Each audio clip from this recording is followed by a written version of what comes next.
하나님의 여러분의 생애 속에 충만하시기 바랍니다.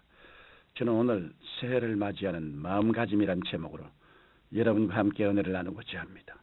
본문 말씀은 빌립보서 3장 13절로 14절의 말씀입니다. 형제들아, 나는 아직 내가 잡은 줄로 여기지 아니하고 오직 한 일, 즉 뒤에 있는 것을 잊어버리고 앞에 있는 것을 잡으려고 표대를 향하여 그리스도 예수 안에서 하나님 위에서 부르신 부름의 상을 위하여 쫓아가느라. 누구나 새해가 되면 벅찬 기대와 소망을 갖게 됩니다. 이제까지의 삶이 어떠하였든지 간에 지나간 것은 모두 흐르는 물에 흘려보내고 새로운 마음으로 새롭게 구상을 하며 새로운 소망을 가지게 됩니다. 자, 그러면 밝아오는 새해를 맞는 우리는 어떠한 마음가짐을 가져야 할까요?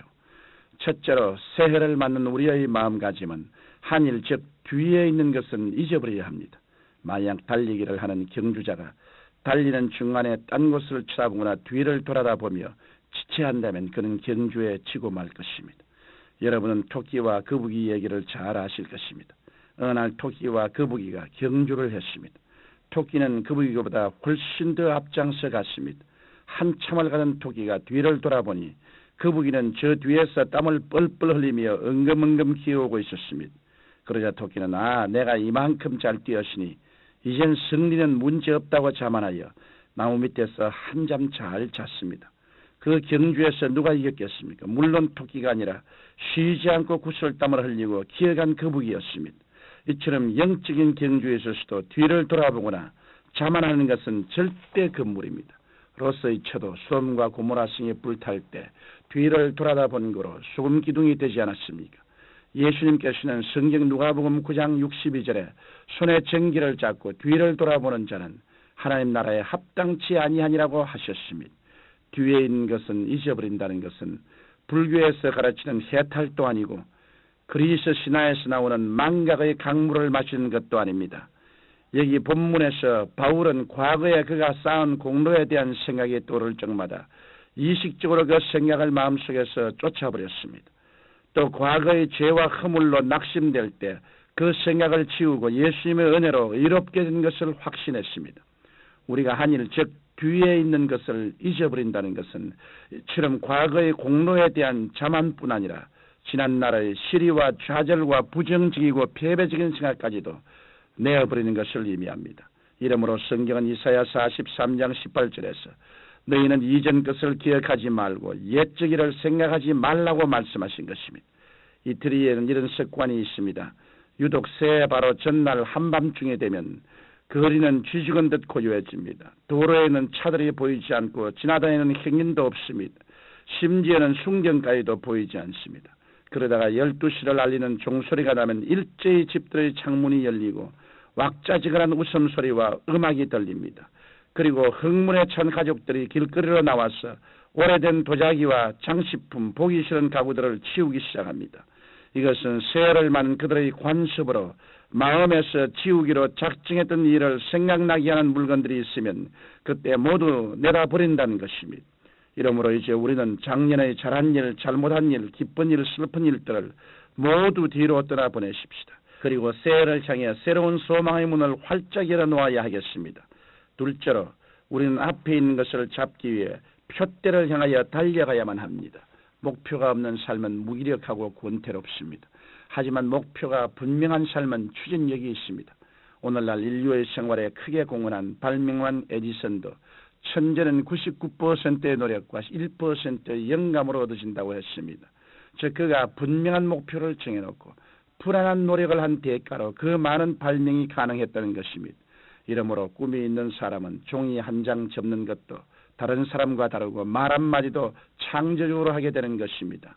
한 연구 결과에 의하면 위대한 업적을 남긴 사람들은 우연히 그렇게 된 것이 아니라 목표를 정하고 꾸준히 노력한 결과라고 합니다.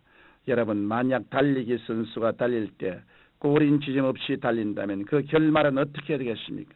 아마 그는 영원히 꼬린 지점에 도달하지 못할 것입니다. 이렇듯 우리가 바라보는 목표는 중요한 것입니다. 하나님께서는 아브라함에게도 이와 같은 훈련을 시키셨습니다. 성경 창세기 13장 14절로 15절에 이르시되 너는 눈을 들어 너 있는 곳에서 동서남북을 바라보라. 보이는 땅을 내가 너와 내 자손에게 주리니 영원히 이르리라고 말씀하신 것입니다. 우리 그리스도인이 바라볼 영원한 표대는 바로 예수 그리스도이십니다. 우리가 삶의 표대 대신 예수 그리스도를 바라보고 그에게 소망을 둘 때 우리는 어떤 환경 속에서도 구주 예수 그리스도로 인해 모든 일에 승리할 것입니다. 셋째로 우리는 그리스도 예수 안에서 하나님이 위에서 부르신 부름의 상을 위하여 쫓아가야 합니다. 일반적으로 이 세상에서의 경기는 경기에 참가한 모두가 아닌 승리자 단 한 사람만을 시상대 앞으로 불러내어 상을 줍니다. 그러나 예수 그리스도 안에서 영적 경기에 부름받은 사람들 모두에게는 상이 예비되어 있습니다. 우리 믿는 사람들이 받을 상급은 바로 예수 그리스도이십니다.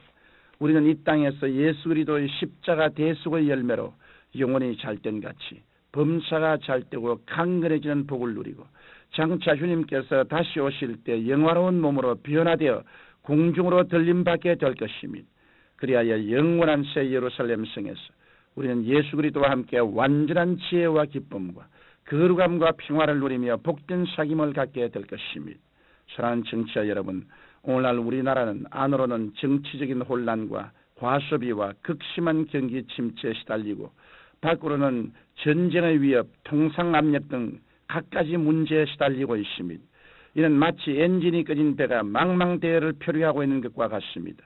이런 때 우리 그리스도인들은 일어나서 예수 그리스도를 증거하여 우리 대한민국 국민 모두가 표대 대신 예수 그리스도를 바라보게 해야 합니다. 그리하여 나라와 민족 전체가 회개하고 표대를 향하여 앞만 보고 달려가는 믿음의 경주를 하여야 하겠습니다. 또한 우리 예수 그리스도를 믿음으로 승리하여 상급받는 꿈을 우리 국민에게 심어주어야 합니다.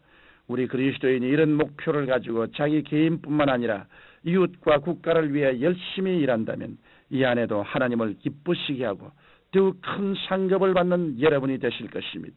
이러므로 여러분께서는 1992년도를 시작하면서 새로운 각오로 하나님께 기도하고 성령님의 도우심을 받아 작년보다도 위대한 기적을 체험하는 한 해가 되시기를 예수님 이름으로 축원합니다.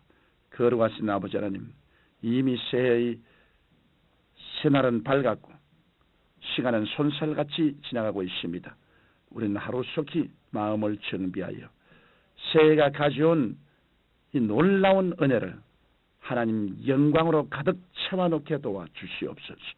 우리의 삶을 헛되게 보는 일이 결코 없도록 하나님 아버지께서 우리 한 사람 한 사람에게 말씀과 성령으로 도와주옵소서. 우리 주 예수님 이름으로 기도드립니다. 아멘.